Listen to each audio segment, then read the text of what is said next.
Okay, great, excellent. My name's Dhiraj Murthy. I'm going to be talking to you today about provocative content seen through an organizational lens. So I apologize in the beginning. It'll be a little bit theoretically heavy-handed, but it'll make sense, hopefully.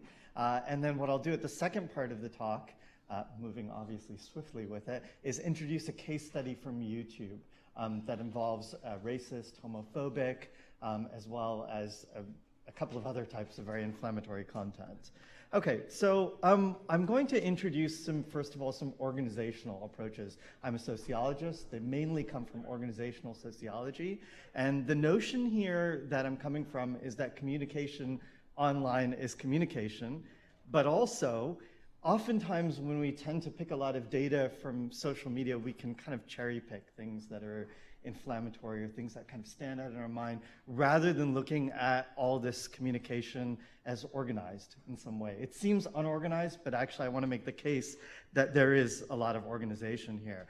So I'm going to try to push some theoretical vantage points and then obviously give you my empirical data that social media systems tend to be organized, structured, and have culture. Right? They can have trolling cultures, flaming cultures, anti-racist cultures, racist cultures, all sorts of things. So the argument here is simple, that provocative content, very racist comments or rumors don't just appear out of nowhere. They have some sort of basis, and from my perspective, sociologically.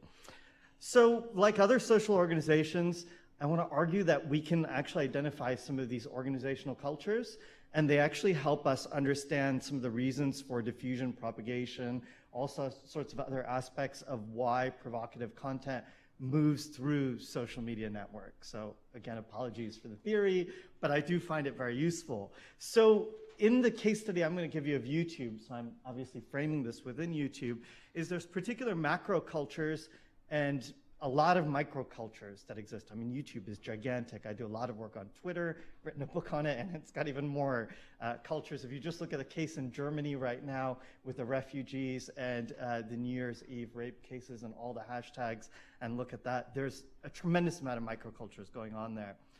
Also, in some social media platforms, you actually have cultures of silence, which is interesting, where people aren't actually commenting. But on YouTube, there is a lot of commenting that tends to come across. So you have an easy, as I'm labeling here, contagion, and I'll explain that in a second, of provocative content. So if you get provocative content, it tends to provoke other provocative content. I want to introduce two models before actually going into the case study briefly. The first one, and this comes from a lot of work in organizational sociology and in organizational communication, it's called a linkage model. And you're going to see coming up some graphs. I use a lot of social network analysis, so I tend to network together messages, and in this case study, provocative messages. And one of the points here that I find very, very useful in trying to understand provocative content is how it connects together.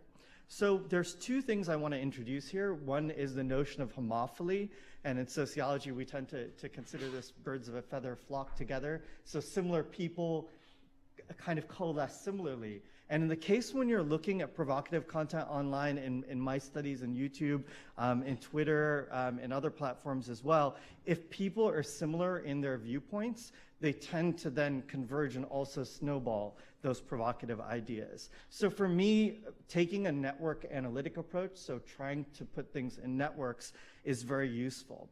Another thing that's really important is in the past, before computer-mediated communication, geography was really important. So if you, for example, told a racist joke and you were physically co-present, right, its diffusion tended to be based on that, right?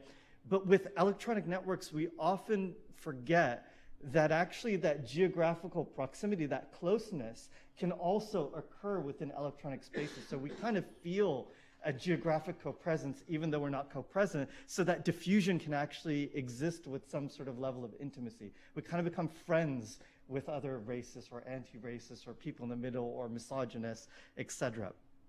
Another model I want to kind of introduce, well, it's not really a model, but a set of theories before explaining the work I've done, is contagion ideas. And this is the last of the heavy-handed theory for right now, at least. And that is the idea that provocative things can be like contagion. And there's two things I want to emphasize here. One is that notion of homophily, that I said people who are similar, who have similar worldviews, tend to kind of evoke or bring that provocation in others.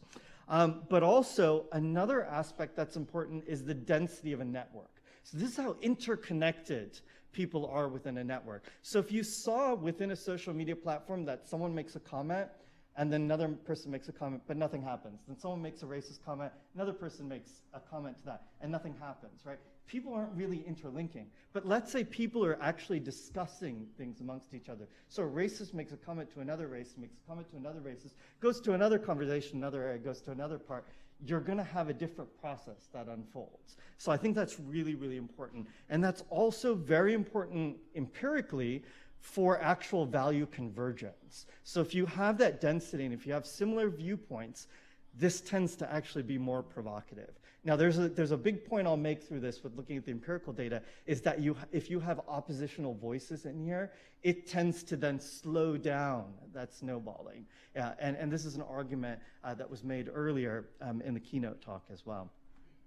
So I'm going to introduce my case, which is the case of Das Racist, who is a multicultural band who's a hip-hop group.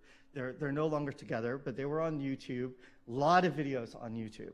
And they attracted significant racist commenting, homophobic commenting, sexist commenting, all sorts of things like labeling them terrorists, quite a diverse range of comments that came through. And if you look at them on YouTube, you'll be able to watch their videos and see some of these comments. So what I did, along with a colleague, Sanjay Sharma at Brunel University, is we went through and we collected comments on all their videos, and then we manually coded them. So it's actually was a lot of work. We read through every single comment and then coded them, which was great fun. It's a lot. Now, it's not very clear to see, but I wanted to give you one whole network reading of what we've done. And what the colorization here is showing is things that are orange aren't inflammatory at all. And then when we go towards the more purple, they're very inflammatory. They're either homophobic, or they're sexist, or they're racist. And there's kind of several codes that go through, but anything with a purple tint is there. Anything in the middle kind of here is anti-racist, or is anti-sexist, or anti-homophobic. There's not many occurrences of that. Now, the first point I wanted to kind of bring up in here that goes from those theoretical framings that I introduced is you can see the density. Now, this was pretty unexpected for me going into YouTube, because you see all those comments on YouTube and you think they're not actually connected. Partially due to time. People tend to go on YouTube video, comment, and then leave.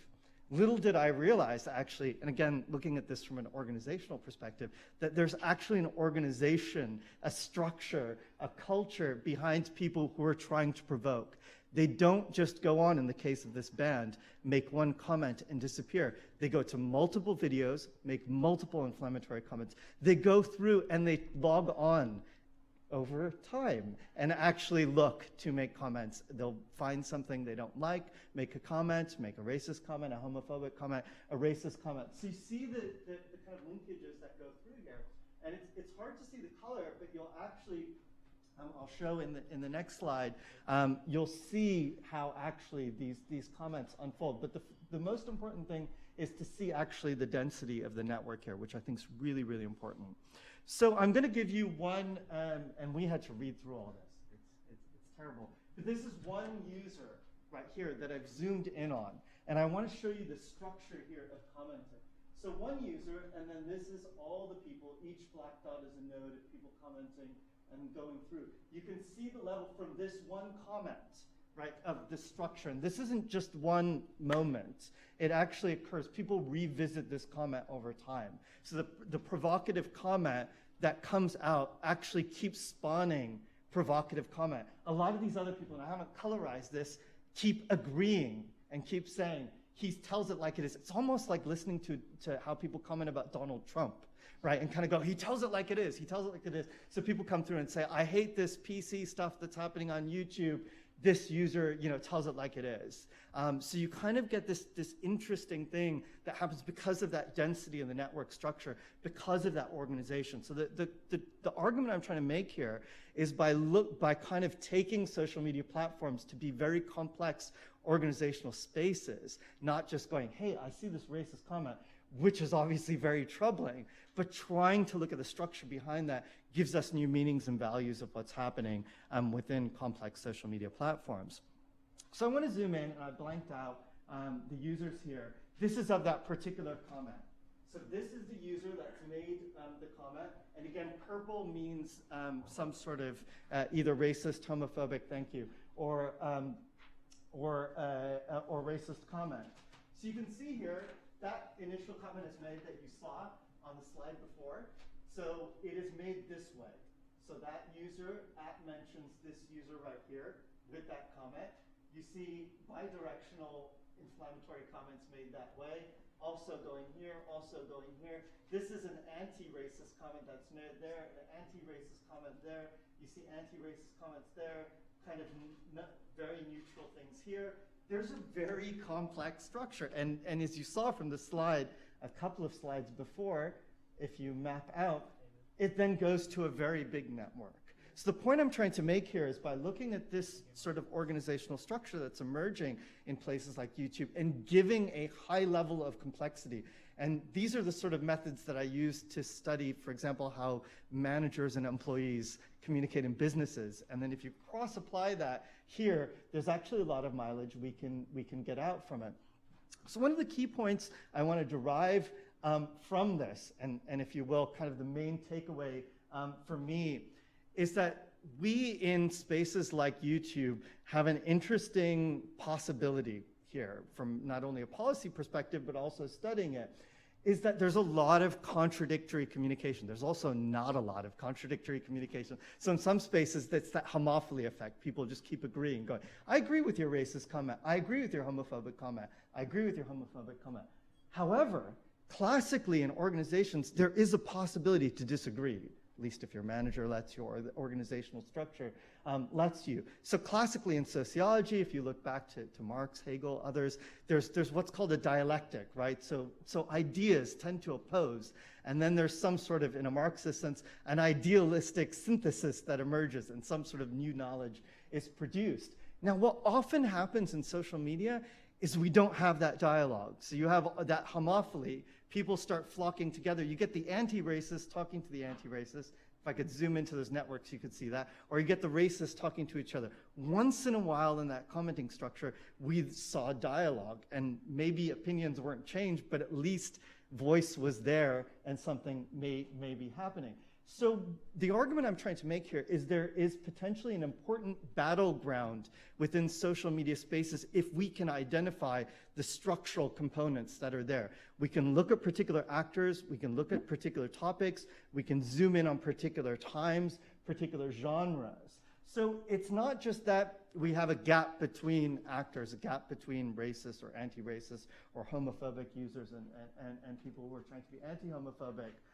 But right here I've said, but how are these differences resolved within online spaces? So the point sociologically here is that we potentially have the opportunity to have new discursive cultures. Oftentimes I saw through YouTube, the tension was diffused through two camps through humor. That happens a lot through social media.